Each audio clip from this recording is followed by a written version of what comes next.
Soccer is the biggest sport in the world. The competition is fierce and it could get tougher. An entrepreneur teamed up with former professional football player Ronaldo to open soccer academies in 3 countries, including Brazil, the United States, and China. The Chinese, who rank 84th in the football rankings, are looking to win their first World Cup over the next decade. That's where Ronaldo and Carlos Martins come in. The Ronaldo Academy seeks to start teaching the sport to 4-year-olds and to make them rising stars of the sport at least by the age of 17. Joining us now to discuss how exactly are the Chinese going to go from number 84 to probably number 1 is the entrepreneur behind this idea, Carlos Martins. Thank you very much, sir, for joining us. So let me begin. You know, obviously we know this sport is the most popular sport in the world. Who approached who to open the academies? Did you approach Ronaldo, or did Ronaldo approach you and then you approach the governments of these countries? Actually, a year ago, Ronaldo and I were vacationing in Orlando, Florida. And at that time, a certain day, Ronaldo said, "Look, Carlos, I am known as the soccer phenomenon. I am known as the soccer genius, the soccer whiz, having been elected several years the best soccer player in the world. You are known as the education whiz, education genius, having built a large chain of language schools with over 3,000 schools servicing 1 million students. Why you don't get together and put together a program to teach young kids and teenagers how to play soccer?" So this is how the Ronaldo Academy started a year ago here in Orlando, Florida. But your plan to open 30 academies where the academies are up and running at least, how difficult do you see that? I mean, it's such an ambitious project. We work through the franchising system so that we offer the brand, we offer the methodology, we offer a system, a proven successful system that allows both kids, teenagers, and of course the instructors, the coaches, the teachers, to use this proven methodology that Ronaldo himself has developed. Which is what, if I can ask you? Can you tell us a little bit about that? So what Ronaldo has done, he has made a collection of all the techniques and all the small little secrets that he has used himself in his career to start from scratch and become a world phenomenon in the soccer field. But Brazilian soccer is such a unique form of soccer. It's obviously celebrated around the world.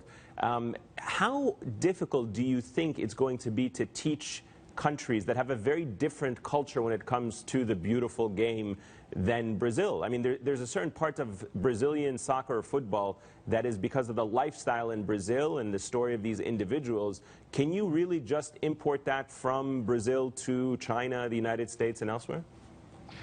I do agree with you that really soccer is part of the Brazilian culture. As you know, kids, when they're 3, 4, 5 years old, even in poverty, they don't have shoes, they don't have the special equipment, but they're out playing on the street. But look, if we stop and see, back in the 80s, a Brazilian soccer player, Pelé, came to the United States, and he helped America prepare to qualify to host its first World Cup. The same thing happened with soccer player Zico when he went to Japan, and he helped prepare the country to host its first World Cup. And now Ronaldo and myself have this big dream to help the Chinese government and the Chinese sports official to prepare and qualify to host their first World Cup. And we all know that this is not going to be a process that will happen from one day to the other. It's a long process, but if we don't start now, we will never achieve this purpose. Do you really think that you can help China, not necessarily, I mean, it's been to the World Cup, but do you genuinely believe that China has a chance of winning the World Cup when it doesn't necessarily have one of the strongest domestic leagues? I mean, even countries like Spain or England that have very powerful domestic leagues and academies, they've only won the World Cup once. Okay, look, our dream, we understand that step by step. We want first to prepare the country to host its first World Cup.